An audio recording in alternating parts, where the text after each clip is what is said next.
अस्सलामुअलैकुम फ्रेंड्स, मैं हूँ आपका host Khawat Ali and what's again welcome to my YouTube channel Khawat Ali TV. एक नई वीडियो के साथ आपकी खिदमत में हाजिर हुआ हूँ। फ्रेंड्स, आज की वीडियो में बात करेंगे सऊदी अरब के हवाले से। सऊदी अरब में मुकीम गैर मुल्की गैर कानूनी तरीके से जो लोग रह रहे हैं, परेशान हैं, अपने मुल्क वापस जाना चाहते हैं, तो आप इस वीडियो को शुरू से लेकर एंड तक देख लें।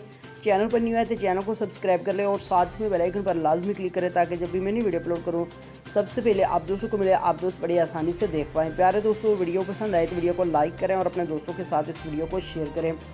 फ्रेंड्स, जिन दोस्तों के इकामे ख़त्म हो चुके हैं, अपने कफ़ीलों से भागे हुए हैं, आपका हरूब लगा है, मसस्सा रेड हो चुका है, बंद हो चुका है, तो आपकी छुट्टी नहीं लग रही या आपका इकामा वैलिड है, हज के बस में हैं, गाड़ियों के गरामे हैं, आपका कफ़ील आपकी छुट्टी नहीं लगवा रहा, तो आप लोग अपने मुल्क वापस जाना चाहते हैं या आपका इकामा बना ही नहीं, तो आपके सामने स्क्रीन के ऊपर नंबर शो हो रहा है। आप इस नंबर पर रब्ता करते हैं तो इंशाल्लाह ये बंदा आपको फुल गारंटी के साथ 3 दिन के अंदर अंदर बिना परेशानी के आपको आपकी कंट्री में पहुँचाएगा।